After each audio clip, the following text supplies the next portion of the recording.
Samedi, World Rugby a répondu par un communiqué aux critiques de la FFR concernant la recommandation qui place en tête l'Afrique du Sud devant la France et l'Irlande pour l'organisation de la Coupe du Monde 2023.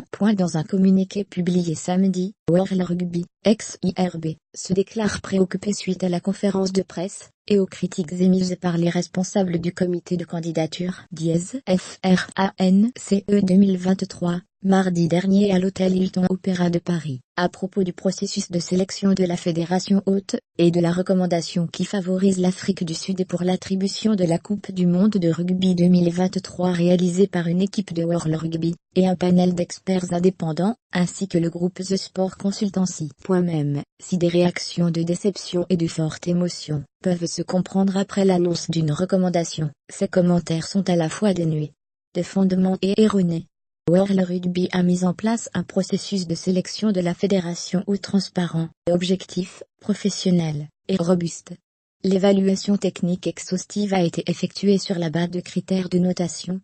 Le processus a bénéficié du soutien des fédérations candidates, des dirigeants de la société Rugby World et du Conseil, tout au long de son déroulement, peut-on lire dans ce communiqué. Bill Beaumont recevra lundi un courrier circonstancié de la FFR. Nous aborderons ce sujet de préoccupation avec la FFR, et attendons maintenant la nomination de l'hôte de la Coupe du Monde de rugby 2023, le 15 novembre prochain par le Conseil de World Rugby, qui dispose d'une recommandation claire, complète et objective à considérer.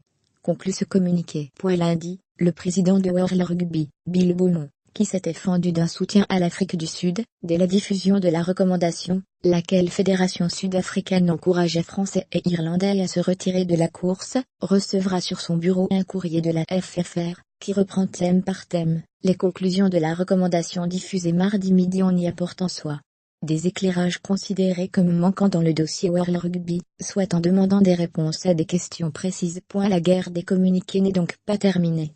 D'autant qu'en amont du vote, se tiendra le 13 novembre à Londres, l'Assemblée générale de World Rugby au cours de laquelle sera de nouveau évoquée la recommandation.